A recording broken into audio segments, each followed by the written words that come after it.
Tengo que intentarlo. Ok, sejam todos bem-vindos ao Bitcoin. Este é meu primeiro capítulo em português. Eu posso falar um pouco em português. I had to try it, guys. Sorry.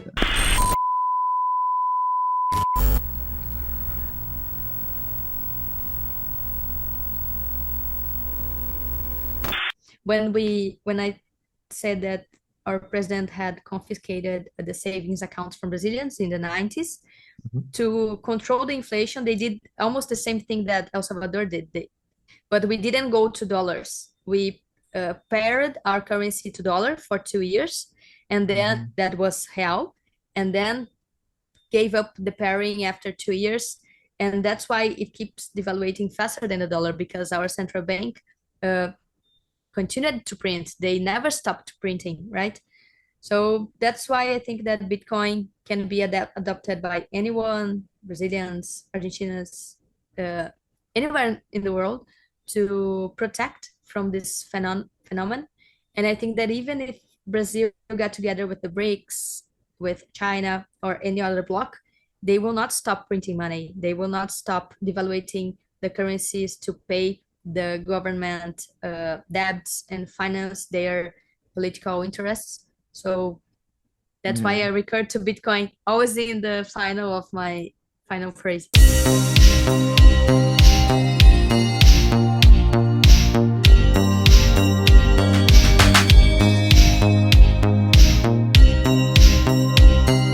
Welcome to another episode of Bitcoiner, the podcast for Bitcoiners from El Salvador and to the world, basically.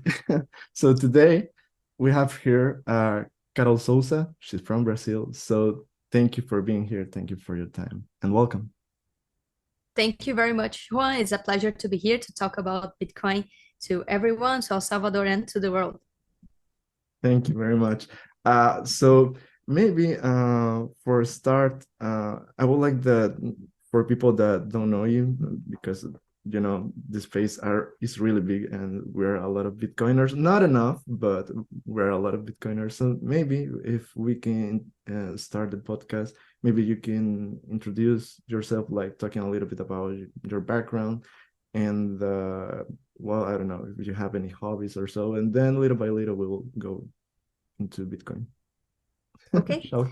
My name is Carol Souza. I'm from Brazil, and I have an educational project here called Area Bitcoin. And we have content all over the internet, free articles, videos, and everything to help Orange Peel Brazilians. We have Portuguese content, and we are studying English content as well right now. I started into Bitcoin in 2017 in a bull run. Is the first time Mhm. I bought Bitcoin. I was a Me dentist too. at the time. You were a dentist? I can't believe No, it. no, no, no, Yeah. no. I started in 2017. Okay, okay, Yes. okay. Sorry. That Go would ahead, go be ahead. too much coincidence. Continue, please. Okay, and I first bought 2017, and I forgot about Bitcoin until the end of 2018. And that's when I was trying to accept Bitcoin in the clinic I had. I wanted to accept Bitcoin from the clients, from the customers, from the patients. And I started to study a lot about Bitcoin with my partner, Kaka, that was also my partner in the clinic and is my partner in Area Bitcoin. We started to study Bitcoin and how to accept it. And we were evolving into our educational process. And we thought about maybe there's other merchants, other people that does business or dentists that want to accept Bitcoin as well. Let's help them. Let's create content about merchants that accept Bitcoin. At that time, Lightning was not so much popular than it is now. Most of the payment and the process were on chain. And that's how we started trying to help other merchants to accept Bitcoin. And then we noticed that people needed to understand everything about money, why fiat is bad, why the devaluation of fiat money is bad, and they needed to learn everything to keep into the rabbit hole. So that's how we started. We started to create content about how to accept Bitcoin, what is money, what is Bitcoin, all the concepts behind Bitcoin. And it was around 2019 It's 4 years from now. The project grew a lot. Now we're pretty happy that Brazilians are learning about Bitcoin, and the project grew. And that's why I'm here talking to you, because I love Bitcoin. I gave up dentistry, and now I only teach about Bitcoin to everyone that I can reach. Wow, that's amazing. Okay, I have two questions that I'm really curious because you mentioned that you're a dentist. Also, how this is what fascinates me, that everyone comes from different backgrounds, right? So you don't need actually to be an economist or engineer or even politician, right? So how you from your career of dentist do you discover Bitcoin, and maybe when was your aha moment so you switch and dedicate your career on this? Yeah, what you said is amazing, because I was a dentist, but everyone uses money. So money is what connects us. At that time, I was trying to not to invest and not be devaluated by our fiat system. And I was learning how I could keep my wealth power. And then I got into Bitcoin in 2017. And then I discovered that Bitcoin was a currency and I could accept in my clinic. So that's what connected me. When I discovered that Bitcoin was always a currency as well, not just an investment like, I don't know, any other one. Mhm. So everyone uses money. So even being a dentist, I understood what Bitcoin was, and I uh, visualized Bitcoin as a tool to help me to connect to other people and to accept straightly. I didn't I understood that I didn't have to go into an exchange to buy Bitcoin. I wanted to accept directly from the patients.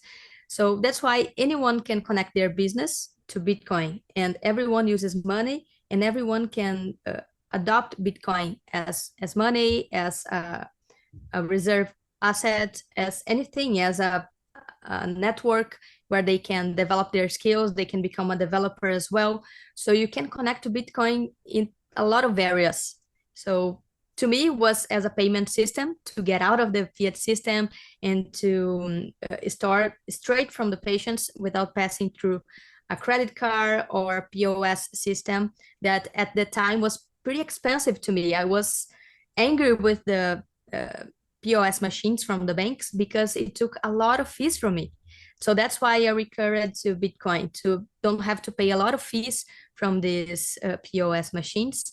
And at that time, Kaká, already my partner in the clinic and in Area Bitcoin, uh, also get amazed by the possibility to don't use a POS machine and go straight to Bitcoin, to a currency that we can receive and keep to ourselves, and don't use all of the banking and the fiat currencies. So that's why I think that even being dentist, you are a merchant, you offer some kind of product or service, and that's why anyone can connect to Bitcoin. Absolutely, yeah, and I'm also agreed about that. But I'm really curious because in Brazil, there are, I don't know exactly the statistics, but correct me if I'm wrong. I think you are around 240 million inhabitants, and but I know that most of you have access to internet and financial services. So how's the situation? I mean, in terms of regulation about actually, I have two questions. One about Bitcoin, and do the government separate it from cryptos, because that's the main mess around the world, that they put it in the same basket, right? And that's why they have all these regulations that they are not accurate, and then happens what happens, right? Yeah, Brazil, it's advanced in some points and too late in other points. So we are the seventh place in the world in Bitcoin adoption. So the Mhm. population, people are really interested in Bitcoin. I think that's because of our history as a country that already passed through hyperinflation. We already had 9 currencies in the last 100 years. Most of them just changed the name, did some kind of rebranding, just cutting the zeros and calling another name for the money, for the Brazilian money. Right now we are in real. real has 27 years, but already lost 86% of its purchase power. So in Brazil, we have a movement of people trying to keep wealth. So they are learning to invest, and Bitcoin comes with also this proposition to keep Brazilian wealth. We are recurring to a lot of mechanisms to try to get out of the fiat devaluation. But our government regulates and mix with all of the other cryptos. So our regulation is It's a mess. it's a mess, and trying to connect as a thing that should be KYC through exchanges. Our stocks exchange will sell Bitcoin and other kind of tokens. They are integrating with other protocols as well, but mixing everything, because this makes sense for them to keep everything the same path to try to regulate. And Brazil is also creating a CBDC. So I think that when they launch the CBDC, maybe regulation will be more clear. So what is a CBDC? Where's the role or the paper of Bitcoin in all of this? If they will separate from the other cryptos. What we are seeing that is completely messed up, mixed with other cryptos, and trying to make the fiat system be the one responsible for people to get access to Bitcoin through ETFs, through banks, and all the fiat system as well. But Brazilians are really, really interested. They are curious. They are trying to reach out. They are perceiving the inflation and the necessity to connect to Bitcoin as a non-correlated asset to the fiat system, and as well the movement of a medium of payments where the Brazilians can exchange peer-to-peer without the necessity of intermediaries. Okay, I know. So I'm curious that also you have a Bitcoin beach, right, in Brazil, and how it goes. It's really similar to Olsante, and is there on any other areas that are working like in a Bitcoin circular economy, just like that one, for example? Yeah, we have a Bitcoin beach that is inspired in El Salvador Bitcoin beach.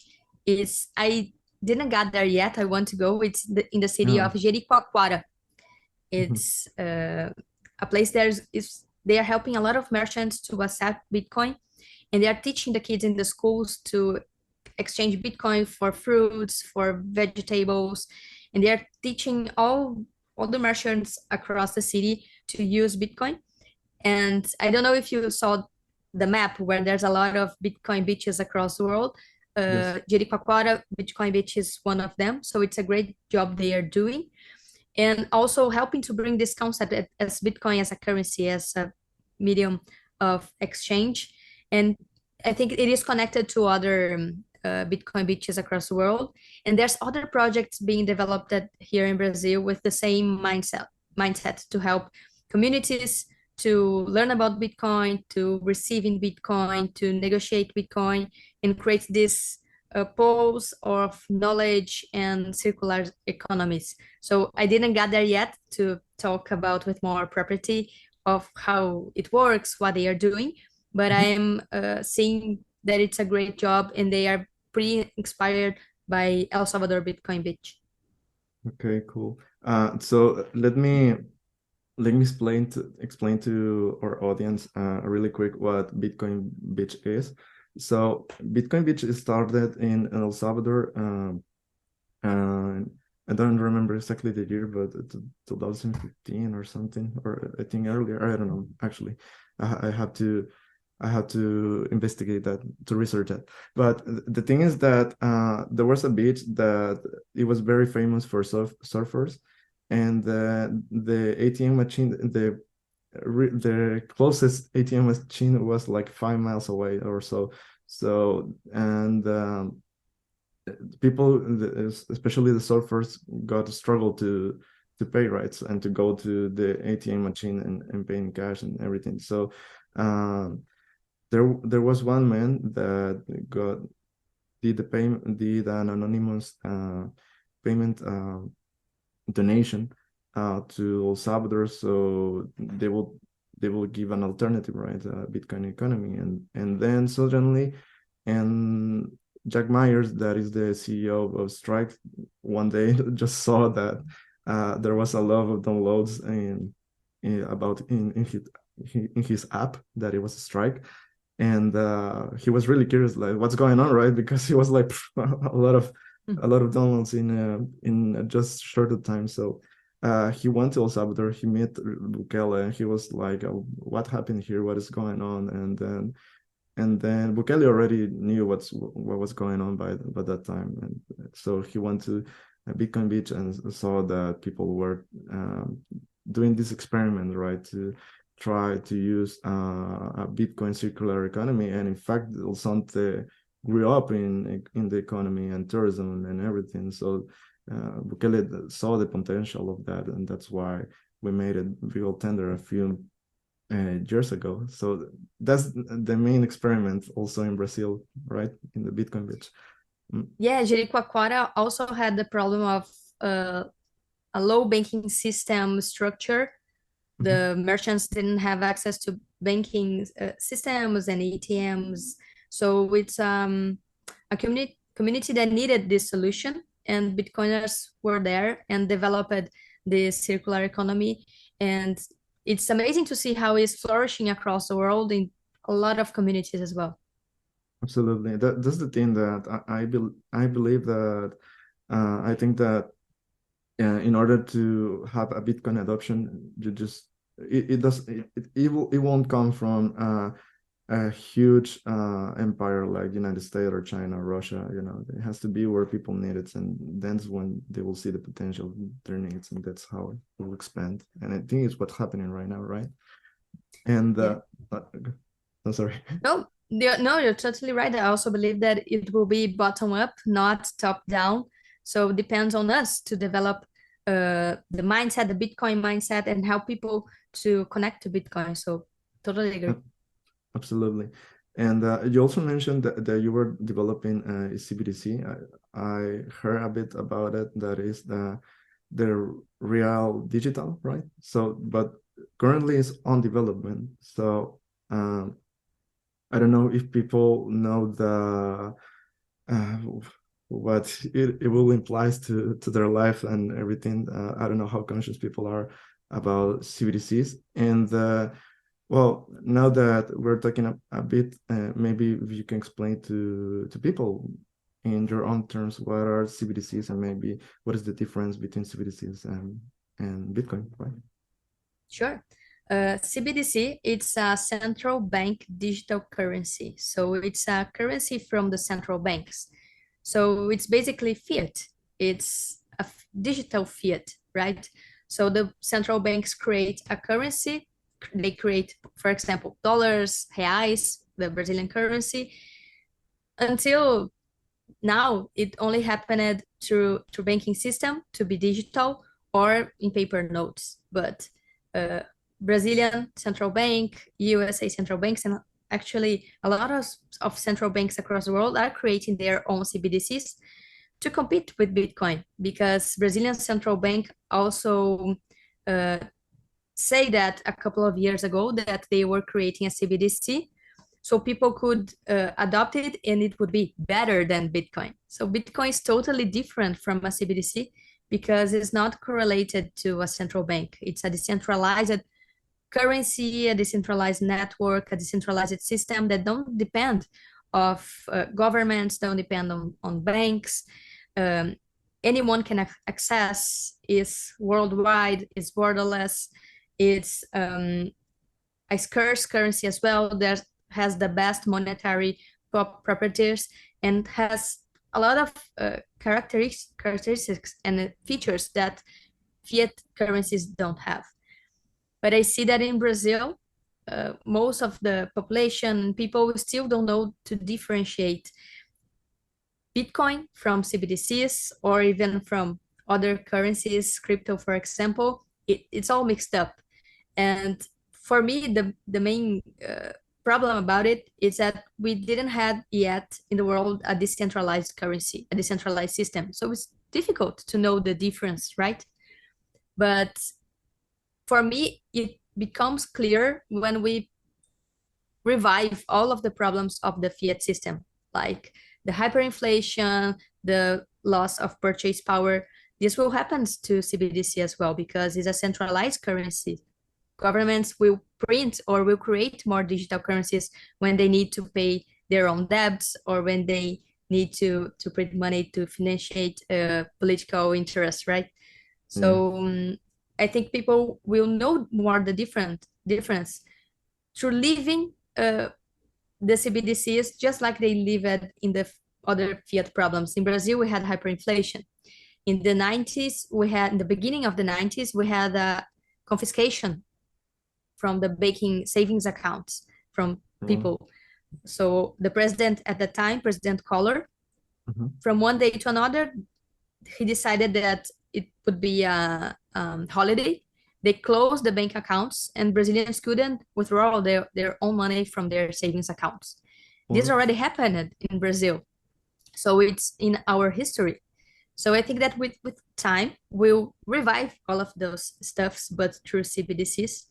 And we'll notice the big difference between Bitcoin and CBDCs or any kind of fiat currency, because you can't forbid anyone to send or receive Bitcoin. It's decentralized. You don't have gatekeepers. You don't have banks. You don't have centralized system uh, that lets the central government does this kind of stuff.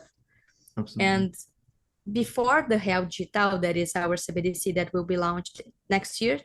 2024. It Mhm. right now is in the test phase. They are testing how it will work. Some people are being invited to participate in the pilot of this system.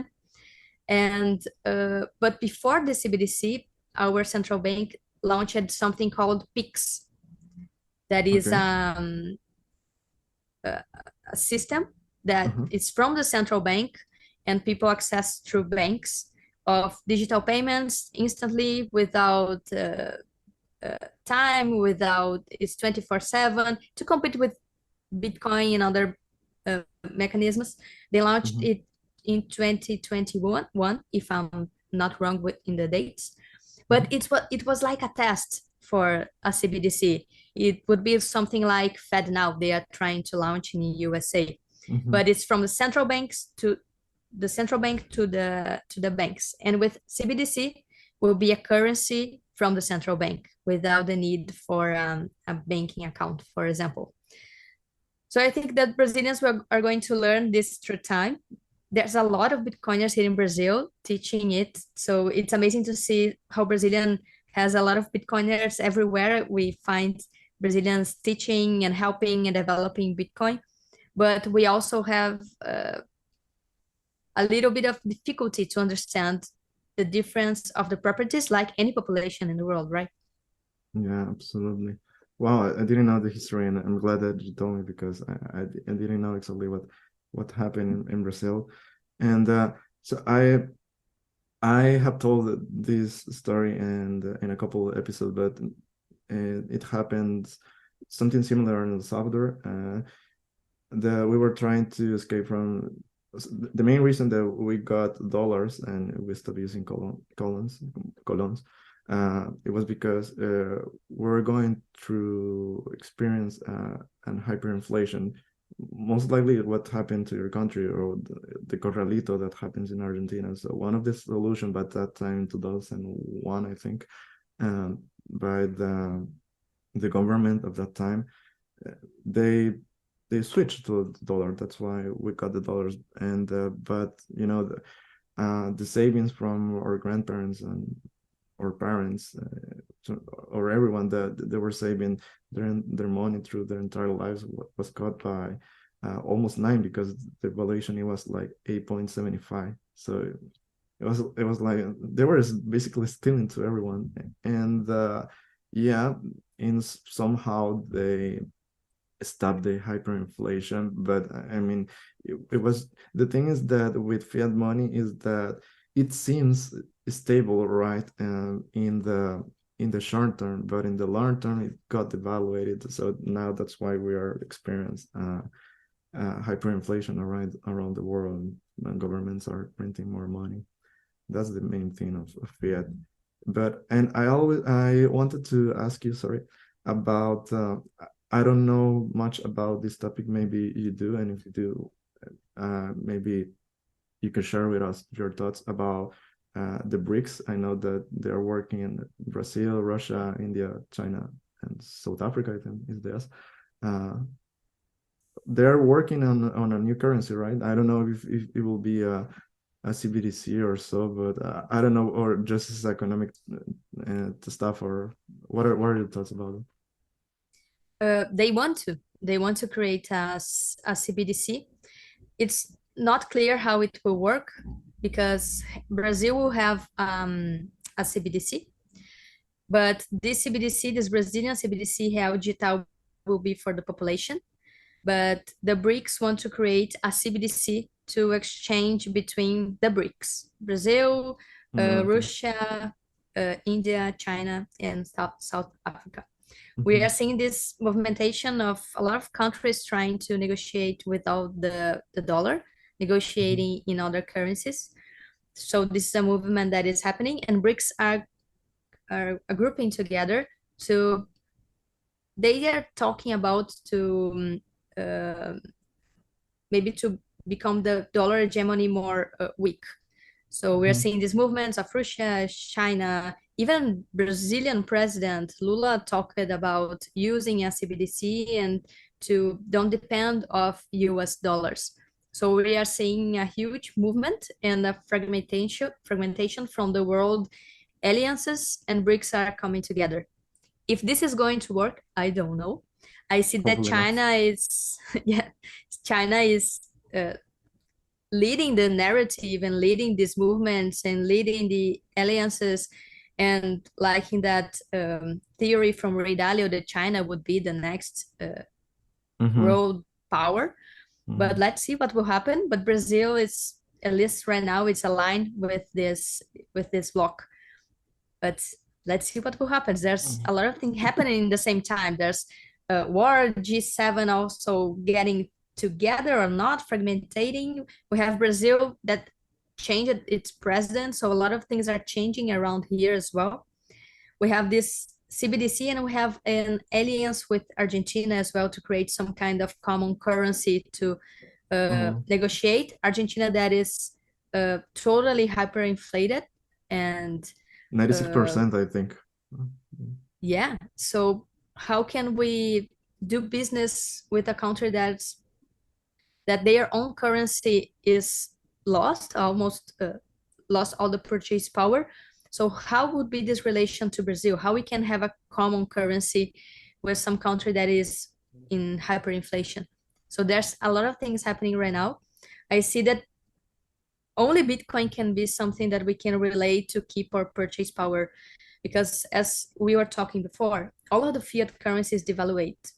Dollar is devaluating slower, but real, Argentina peso, all the other currencies in countries in development are devaluating faster. Dollar has 100 years and it already devaluated 96%, but real is 27 years and devaluated 86%. So we are devaluating way much faster. When I said that our president had confiscated the savings accounts from Brazilians in the 90s to control the inflation, they did almost the same thing that El Salvador did. But we didn't go to dollars. We paired our currency to dollar for 2 years, and then that was real, and then gave up the pairing after 2 years. And that's why it keeps devaluating faster than the dollar, because our central bank continued to print. They never stopped printing, right? So that's why I think that Bitcoin can be adopted by anyone, Brazilians, Argentinians, anywhere in the world, to protect from this phenomenon. And I think that even if Brazil got together with the BRICS, with China or any other bloc, they will not stop printing money. They will not stop devaluating the currencies to pay the government debts and finance their political interests. So that's why Yeah. I recur to Bitcoin always in the final of my final phrase. Absolutely. No, and that's true because that's one thing that specifically I'm against BRICS because if so China is doing this stuff, but they have this system, right? Uh, I don't know exactly the name, the behavior system or social system. I don't know, but they apparently get rewarded if you have a good behavior. But basically, is that if you do what the government demands, right? A So credit score system, right? credit card system, yeah, that's right. So yeah, and that's the main thing, and that's what they are currently trying to develop all around the world. Even here in Europe, they're implementing their own CBDC. They want to switch it to the digital euro, and that's the main thing that I also want to do United States, right? So, but that's the topic that Bitcoin doesn't do any of this. You don't need to be you don't need to do what the government says, and that doesn't imply that you're someone that do, I know, money laundry or whatever. No, there are normal people that you just want to do whatever you want. If you want to travel, let's travel. If you want to eat meat, then eat meat, right? But they are trying to do anything like to make you feel that you're doing something bad when you're simply living your life freely. Yeah, that's the main danger of a CBDC, to connect with behavior statistics, right? So when if the government decides if you're doing something bad, they don't agree, they can punish you and cut you from the system. So Mhm. this is an authoritarian system. And as you said, you don't have to be a criminal or something like that. You're just maybe you just don't agree with some political decisions or with something silly sometimes, like I don't know, to travel or anything, and they can cut you off from the system. So If you this make is a why protest, you can't protest. We have seen so much examples of people being cut off from the banking systems for protesting. Imagine with a CBDC that the government can cut you off, not the banking that is intermediary. The orders come straight from the banks. So this is an authoritarian system, and Bitcoin don't have this kind of connections or something. Someone saying that, oh, Hua can't use Bitcoin. No, Bitcoin is there. You can use it just like air, just like water, just like gravity. yeah, exactly. That's one of the main things that I try to explain to other Salvadorians. That I said Salvadorians because we are the ones that trying to use every single day because of level tender, but especially anyone in the world. But that's the main thing that I say that I don't know why the few people that are against our current government, they try to politicize that, and I was like, but it doesn't have to deal with politics. Yes, but no, because I said that even if Bukele continues or not, they gave us Bitcoin, and even if he wants to do anything, he even can stop Bitcoin. Anyone can stop Bitcoin. So if another government comes and says you won't use Bitcoin, yeah, try to stop me, right? How?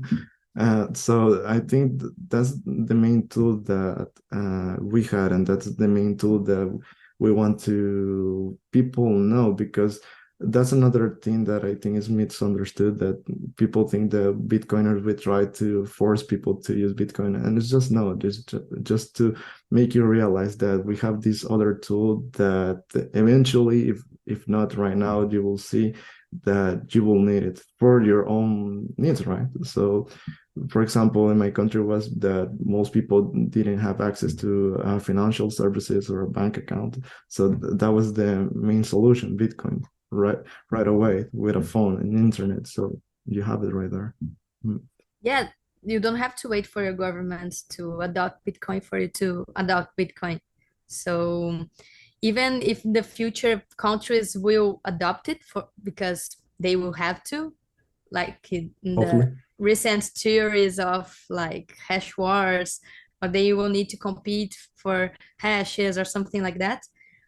Even if that happened, or before that happened, anyone can adopt Bitcoin. So this is the good thing about Bitcoin. No one can stop you, and anyone can access. Absolutely. I'm really curious because when we were talking before the podcast started, you mentioned that you went to El Salvador. So you went to the conference? Yeah, I went 2 times. I Oh, went cool. in 2021 for the first adopting Bitcoin and La BitConf. Mhm. And last year as well, I went there. It's amazing to see the differences, how much the city grew and how much people were more adapted to Bitcoin, to talk about Bitcoin than in the first time that I went there.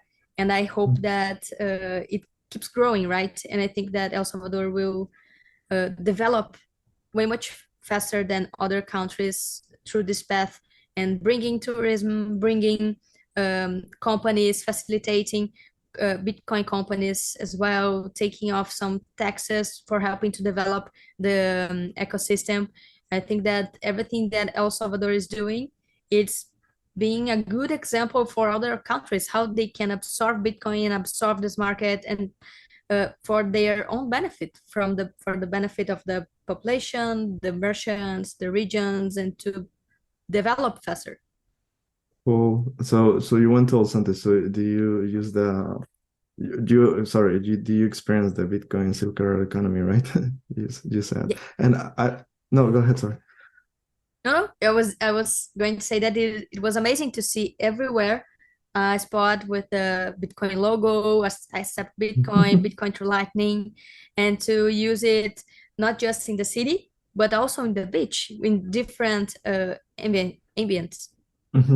Yeah, no, that was I was going to tell you that I know that not just El Santo, but also the capital. And well, a few weeks ago, I talked with John Dennehy, that is the one that it's founded Mi Primer Bitcoin, my first Bitcoin diploma.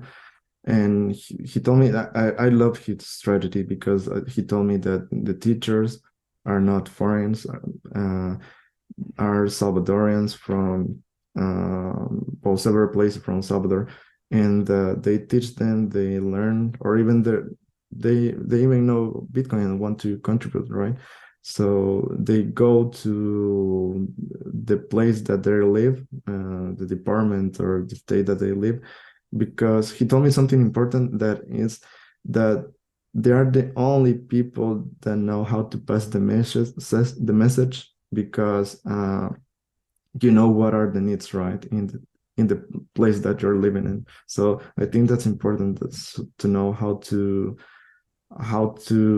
start orange peeling people, right? Besides the need, besides the need. That's perfect, because I think for us Bitcoiners, we study a lot Bitcoin for too much time, and then we create like I don't know, a script in our minds of how to explain Bitcoin. But maybe the simplest way, or maybe the more assertive way, maybe to connect with the points that makes more sense for each individual. So this agrees with what you're saying. So the local communities know their necessities and know how to, what are the points that make people see Bitcoin as a available tool, available uh, uh, thing for them to use in their daily lives, as a paying mechanism or as a store of value. So I think this is crucial, to have local people that know how to talk Bitcoin, because some people, like we were talking in the beginning, some people will connect as a payment system, some people through their careers, some people through coding. So each person has their sensitive points to Bitcoin to enter, right? And through the communities, you can show in their real lives how Bitcoin can change their lives and can help them in practice. Absolutely.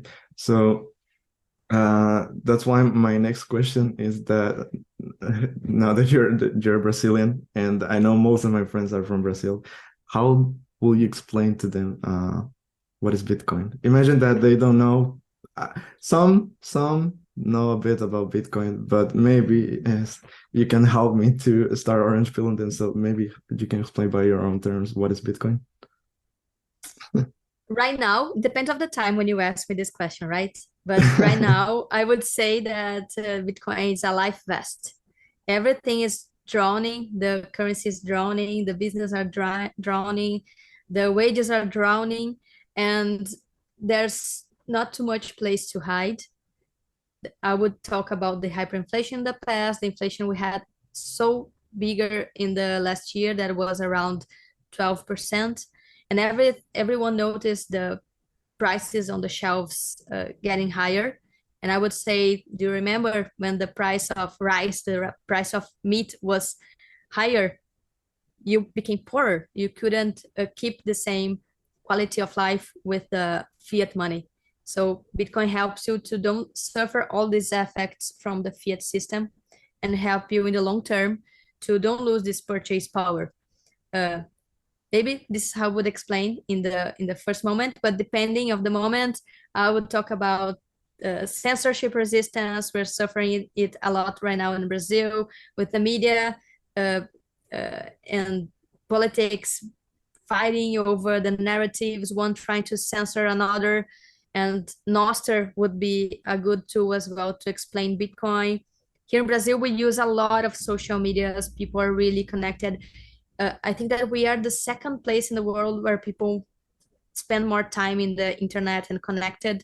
So Oh, everyone is always in the cell phone. We are really connected around here.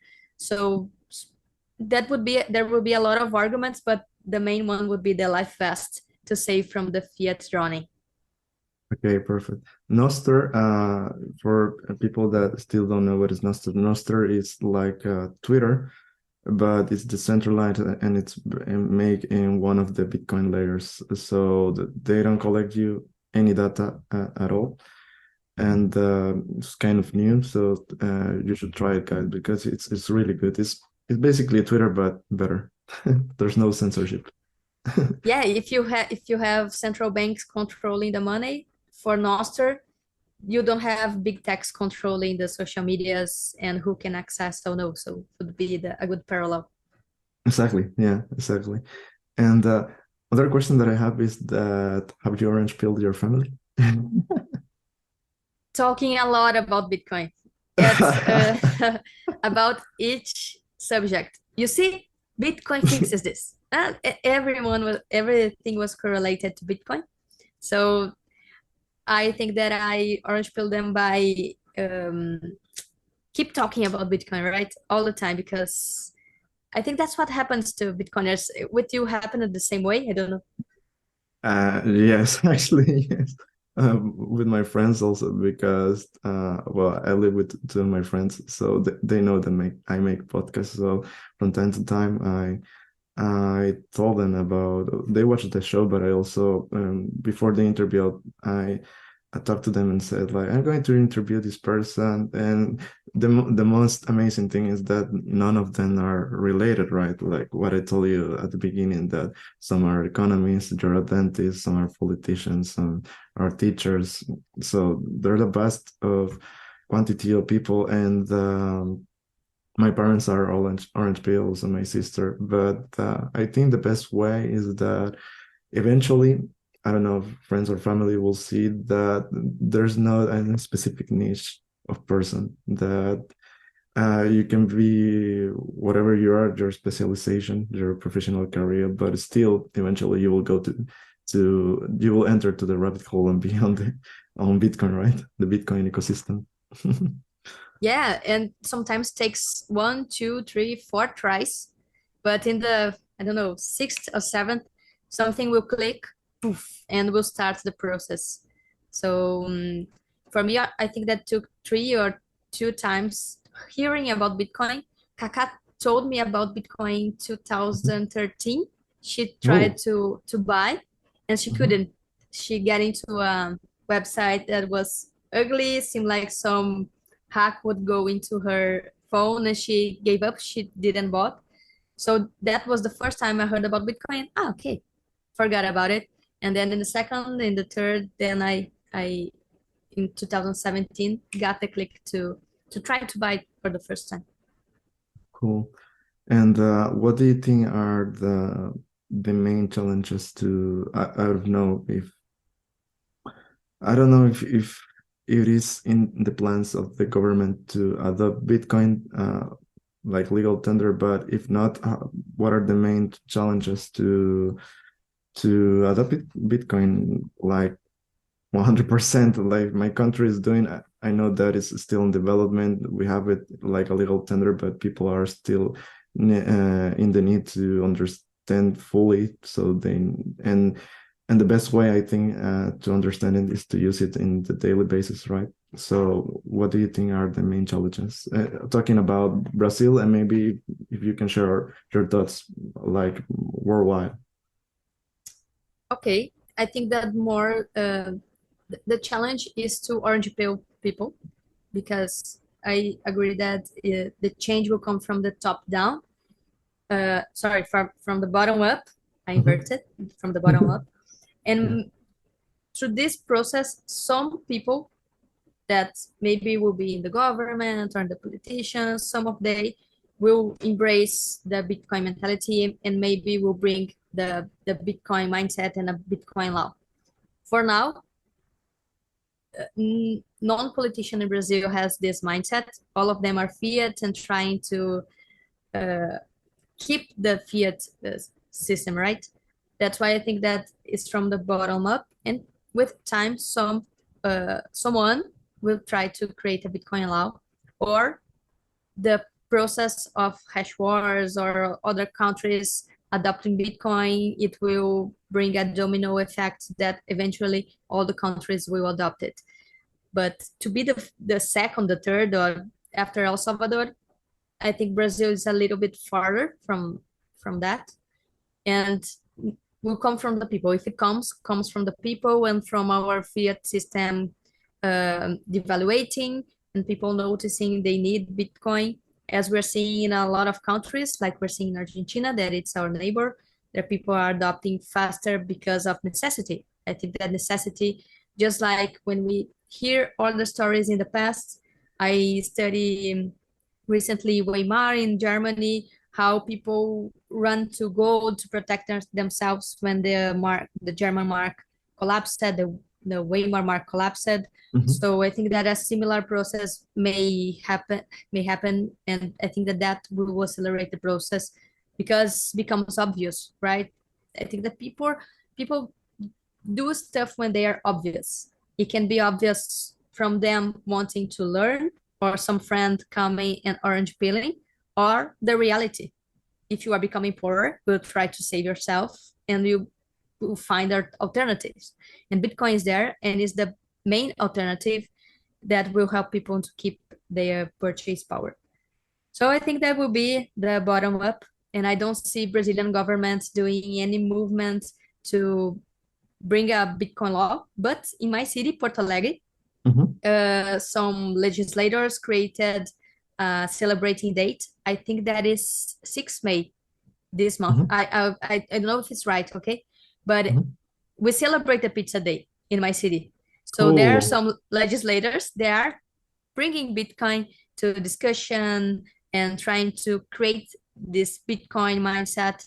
But from the main gestures, the presidential and the Congress and the big politicians, this is a little bit far, and they are more connected to banks and to other fiat system entities.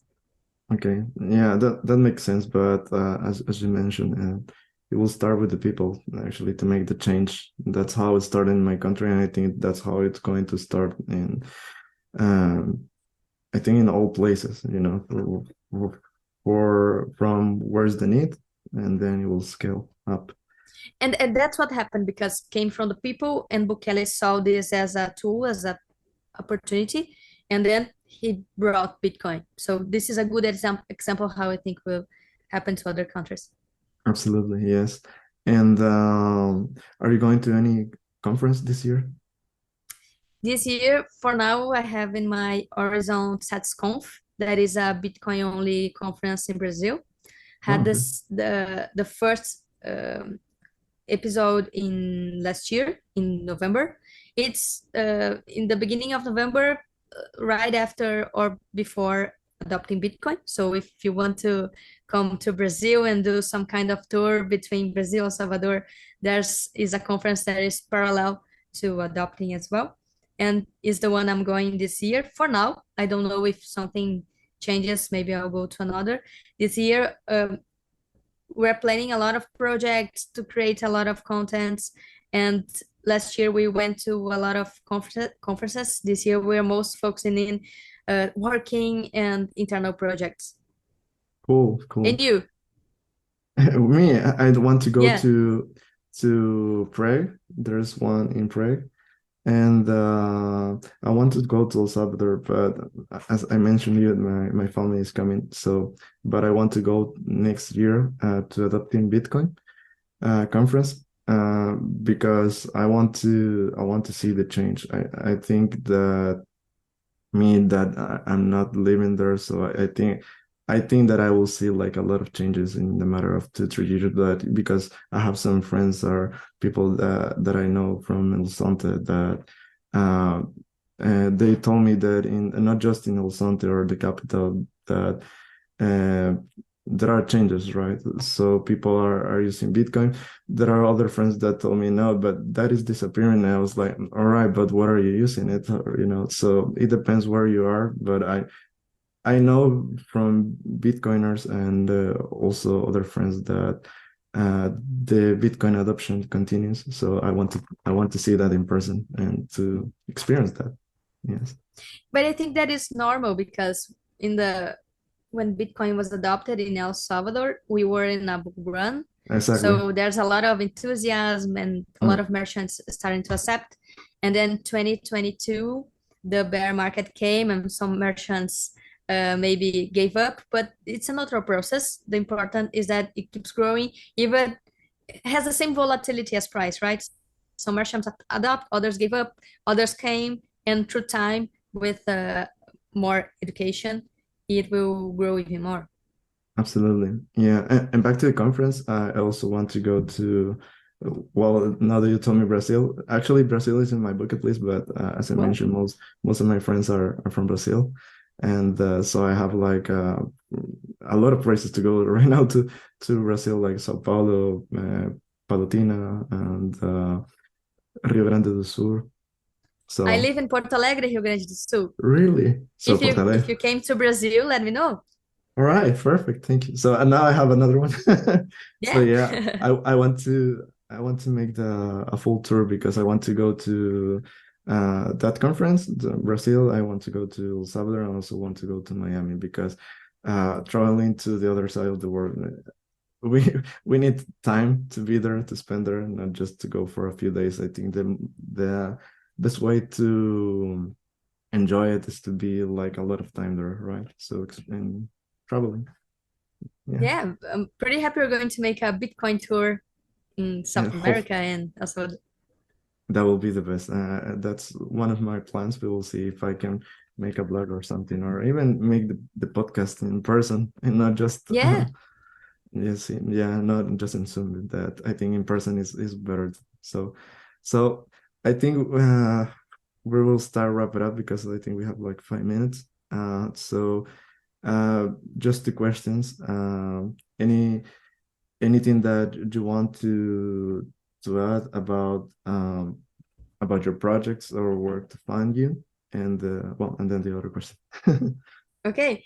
If you want to find me in Area Bitcoin, you can go to areabitcoin.education. It's a English website, or areabitcoin.com.br, that it's a Portuguese website for Portuguese speakers. If you told me you have a lot of Brazilian friends, so they can choose which site to look. Also, we are in YouTube, Area Bitcoin. We are in Twitter, Area Bitcoin. My Twitter personal, it's Carol underline Bitcoin. And that's it. You can find, if you put area Bitcoin in Google, I think you will find me. All right, And this perfect. year, sorry, in this year, Mhm. we're going to keep launching a lot of content. We are just launching right now a workshop about mood sigs, where social mood sigs with Lisa and I got the base from base 58. We are launching a lot of content to help Brazilians to use all the tools that connect with Bitcoin, and that we're doing. There's a lot of free articles as well on the site. And to keep track what we are doing, just connect to us into the social medias. Perfect. Actually, that was my last question. That if you want to add anything else, but it was like if you have, what are the main goals that you have for this year? So goals. Yes. A lot of them. We want to keep launching to connect Bitcoin with a lot of knowledge areas, like how we can develop Bitcoin from merchants to devs, how we can connect Bitcoin, I don't know, nutrition, anything that touches Bitcoin, right? There's a lot of debate about the fiat mindset and the Bitcoin mindset, and I think it goes through a lot of subjects. You can connect Bitcoin with everything. So our main goal is to keep growing, to reach more people, to orange pill everyone we can, to connect with other Bitcoiners worldwide, to expand Area Bitcoin to other languages. This year we're going to launch Bitcoin in English next weeks. It's going to be on air. Perfect. And we just launched a research called anti-research, that is to create content that is it's not anti-research, but it's anti-fiat mindset, it's anti-Keynes mindset, it's anti the fiat mindset, right?